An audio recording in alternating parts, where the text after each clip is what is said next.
சென்னை சேத்துப்பட்டில் உள்ள மாநகராட்சி இயற்கை எரிவாயு உற்பத்தி மையத்தை பார்வையிட்டு வருகிறார் கர்நாடக துணை முதலமைச்சர் டி. கே. சிவக்குமார். கூடுதல் விவரங்களோடு செய்தியாளர் வினீஷ் சரவணன் இணைப்பில் இருக்கிறார். வினீஷ், வணக்கம். விவரங்களை சொல்லலாம்.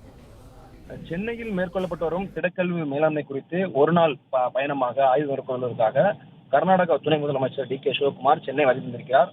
சென்னையில் பல இடங்களில் அவர் ஆய்வு மேற்கொள்ள இருக்கிறார். குறிப்பாக சென்னை சேத்துப்பட்டில் இருக்கக்கூடிய சென்னை மாநகராட்சியின் இயற்கை எரிவாயு உற்பத்தி மையத்தை தற்பொழுது பார்வையிட்டு வருகிறார். இதற்கு முன்பாக ஆலந்தூரில் இருக்கக்கூடிய இயற்கை எரிவாயு உற்பத்தி மையத்தை ஆய்வு மேற்கொண்டார். அதன் பிறகு கொடுங்கூர், பெருங்குடி உட்பட பல்வேறு குப்பை கிடங்குகளிலும் நேரடியாக சென்று ஆய்வு மேற்கொள்கிறார்.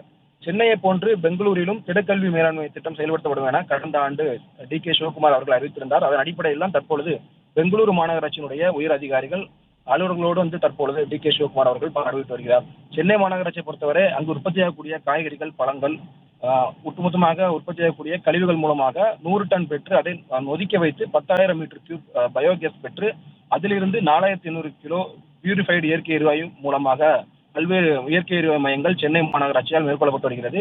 14 கிலோ எடை கொண்ட ஒரு சிலிண்டர் என ஒட்டுமொத்தமாக ஒரு நாள் ஒன்றுக்கு 324 சிலிண்டர் தயாரிக்கக்கூடிய வகையில 4 மையங்கள் சென்னையில மேற்கொள்ளப்பட்டு வருகிறது.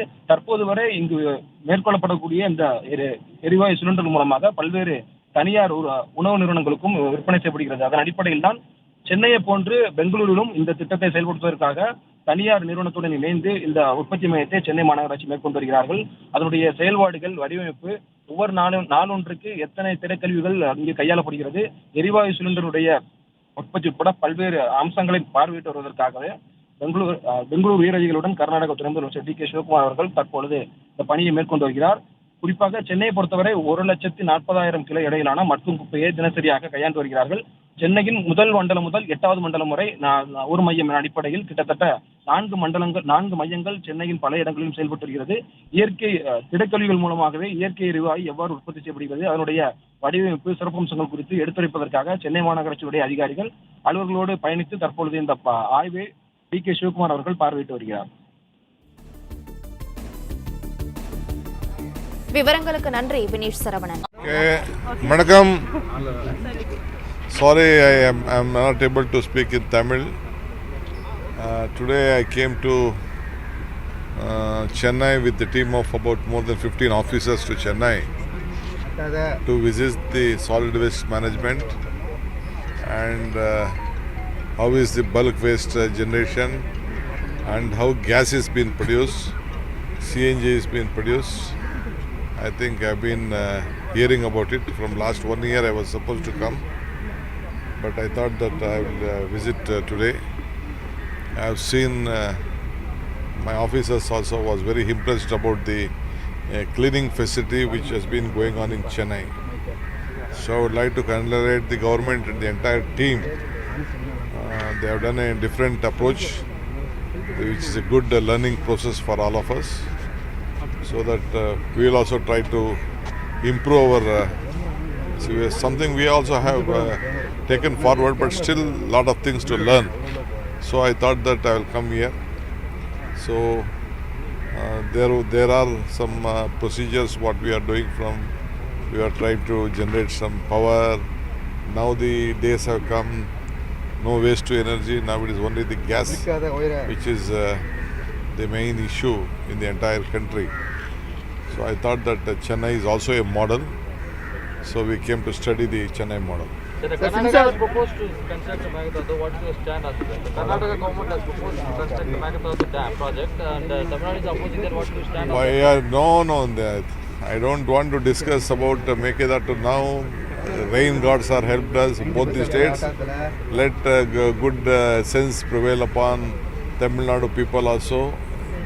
Meghadutu is there for Tamil Nadu, better than Karnataka. So now the rain has supported Karnataka, but when no, it has not supported Karnataka, it has supported Tamil Nadu. Sir, since our CM is in abroad, I think he's not in town. I'll meet whoever is there. I'll just give my courtesy call. yes. okay, sir, அண்மை செய்தி. அமைச்சர் உதயநிதி ஸ்டாலினுடன் கர்நாடக துணை முதல்வர் D. K. Sivakumar சந்திப்பு மேற்கொண்டார். உதயநிதியுடன் D. K. Sivakumar சந்திப்பு மேற்கொண்டார். அமைச்சர் உதயநிதி ஸ்டாலின், கர்நாடக துணை முதல்வர் டி. கே. சிவக்குமார் சந்திப்பு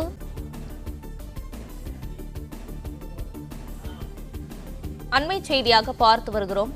அமைச்சர் உதயநிதி ஸ்டாலின், கர்நாடக துணை முதல்வர் டி.கே. சிவக்குமார் இடையேயான சந்திப்பு மரியாதை நிமித்தமானது என தகவல் வெளியாகியுள்ளது.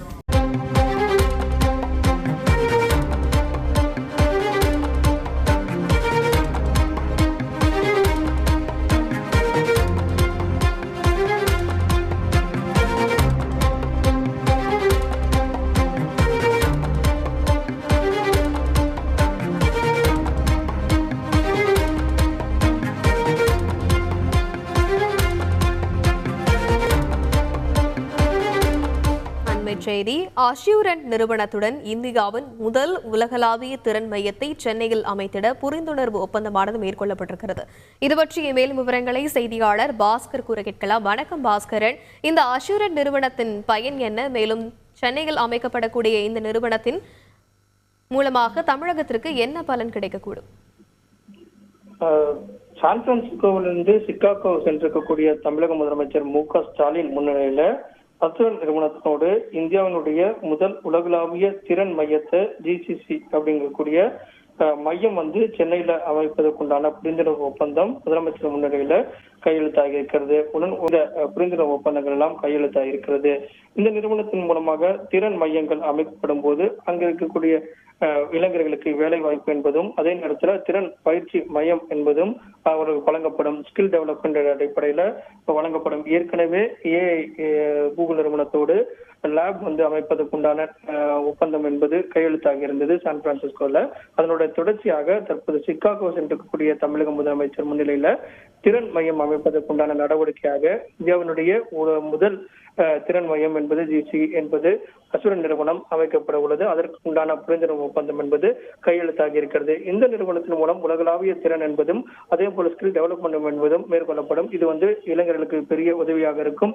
இன்ஜினியரிங் செக்டார், அதே போல ஹெல்த் செக்டார் உள்ளிட்ட பல்வேறு துறையில மாணவர்களுடைய எண்ணிக்கை அதிகரித்து வண்ணம் இருக்கக்கூடிய நிலையில இந்த புரிந்துணர்வு ஒப்பந்தங்கள் எல்லாம் முக்கியத்துவம் வாய்ந்த ஒப்பந்தங்களாகவே பார்க்கப்படுகிறது.